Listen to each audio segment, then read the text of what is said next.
Keseriusan Komisi Pemberantasan Korupsi dalam menjalani tugasnya telah menyita perhatian publik. Terlebih, struktur kepengurusan lembaga anti rasuah itu baru saja diperbarui. Tentu saja, masyarakat menaruh banyak harapan pada ketua dan komisioner baru yang terpilih. 1 bulan setelah ditetapkannya ketua dan komisioner baru, KPK menetapkan Sekjen PDIP Hasto Kristianto sebagai tersangka dalam kasus dugaan suap Harun Masiku pada 24 Desember 2024. Untuk lebih lengkapnya, simak perjalanan kasus ini selengkapnya. Sekjen PDIP Hasto Kristianto yang kini ditetapkan sebagai tersangka kasus dugaan suap Harun Masiku ternyata sudah menjadi target KPK sejak tahun 2020 lalu. Hasto memenuhi panggilan KPK untuk diperiksa pertama kali pada 10 Juni 2024. Saat diperiksa, Hasto merasa kesal dengan disitanya telepon genggam dan barang-barang yang dibawa karena dinilai melanggar etika pemeriksaan saksi.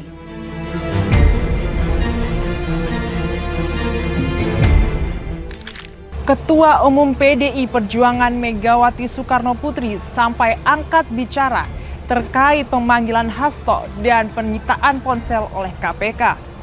Megawati menegaskan ia tidak takut terhadap KPK. Ia bahkan menantang penyelidik KPK untuk menghadapnya. Lo berani datang nggak? Tahu, masa kalah aku aja datang sampai 3 kali lo tahu bilang, yo datang lo ini bu, terus apa sih yang mandiri kamu bu? Tanyain namanya gitu kan, namanya Rosa, yo tulis tuh, ibu bilang yang manggil Pak Hasto namanya Rosa. Nah kalau lo berani nulis tuh. Demi melengkapi keterangan saksi, mantan Menteri Hukum dan Hak Asasi Manusia Menkumham Yasona Lawli juga diperiksa KPK Desember 2024 lalu. Namun, Yasona tidak menjelaskan secara detail hasil pemeriksaan. Ia hanya menyebut bahwa KPK menanyakan data imigrasi Harun Masiku. Tepat 1 pekan setelah pemeriksaan Yasona, KPK langsung mengeluarkan surat perintah penyidikan pada 24 Desember 2024 pagi. Sprindik tersebut dikeluarkan untuk menetapkan Hasto sebagai tersangka atas kasus Harun Masiku. Pagi berganti malam, KPK langsung menggelar jumpa pers, lalu secara resmi Hasto Kristianto ditetapkan sebagai tersangka. Bak petir di siang hari, penetapan Hasto sebagai tersangka membuat PDIP gusar. Bahkan para petinggi PDIP langsung menggelar jumpa pers sesaat setelah penetapan tersangka tersebut. Lalu apa saja pernyataan yang dikeluarkan oleh PDIP dalam jumpa pers tersebut? Apakah sanggahan atau pernyataan marah atas penetapan Hasto?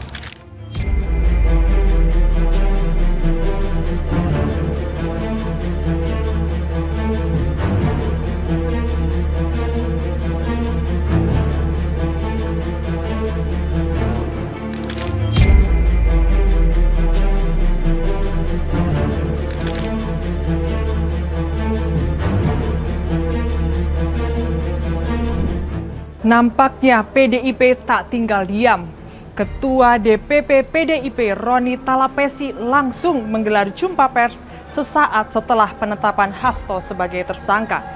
Ia menyinggung sikap tegas PDIP yang baru saja memecat keanggotaan Presiden Republik Indonesia ke-7 Joko Widodo, Gibran Rakabuming Raka, dan Bobi Nasution. Lalu apakah hal itu ada kaitannya? PDIP kembali mengungkit pernyataan Megawati Soekarnoputri.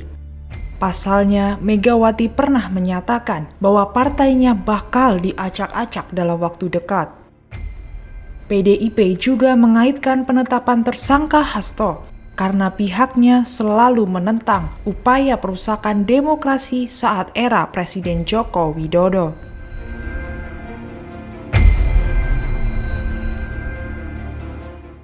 Setelah menetapkan Hasto sebagai tersangka, KPK juga melakukan penggeledahan di kediaman Hasto yang berlokasi di Bekasi, Jawa Barat dan Jagakarsa, Jakarta Selatan.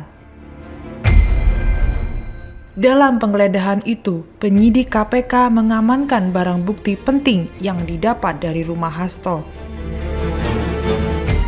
Tindakan itu selalu membuat PDIP semakin meradang. Megawati menyinggung lembaga anti rasuah tersebut terus menyerang partainya. Ia menyebut KPK selalu mencari-cari kesalahan dari Hasto Kristianto. Enggak lah. Lo KPK, masa nggak ada kerjaan lain? Hah? Yang dituding, yang diubrek-ubrek hanya Pak Hasto iku we. Ayo wartawan, tulis itu. Karena sebenarnya kan banyak yang malah udah tersangka. Hasto akhirnya datang memenuhi panggilan KPK pada 13 Januari 2025 sebagai tersangka. Hasto datang untuk memenuhi haknya sebagai warga negara Indonesia yang taat hukum.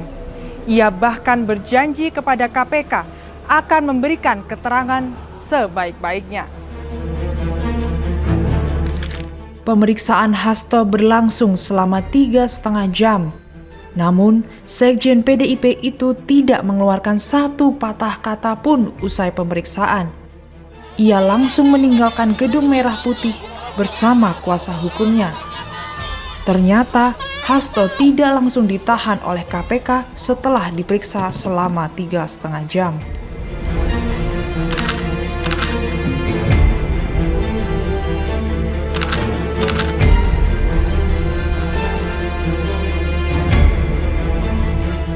KPK akhirnya buka suara. Juru bicara KPK Tessa Mahardika membeberkan alasan pihaknya tidak langsung menahan Hasto. Ia menyebut KPK masih membutuhkan waktu untuk memeriksa sejumlah saksi. Yang bersangkutan tidak dilakukan penahanan hari ini karena penyidik masih membutuhkan waktu untuk memeriksa beberapa saksi yang masih belum hadir dan masih dibutuhkan.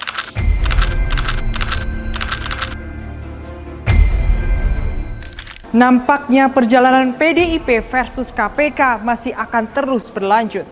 Hingga kini Hasto Kristianto belum ditangkap oleh KPK walaupun statusnya sudah menjadi tersangka. Belakangan ini beredar kabar akan pertemuan Megawati Soekarnoputri dan Presiden Prabowo Subianto. Apakah pertemuan ini dalam rangka lobi politik terkait penangkapan Hasto? Ataukah Hasto akan tetap ditangkap oleh KPK dengan statusnya sebagai tersangka?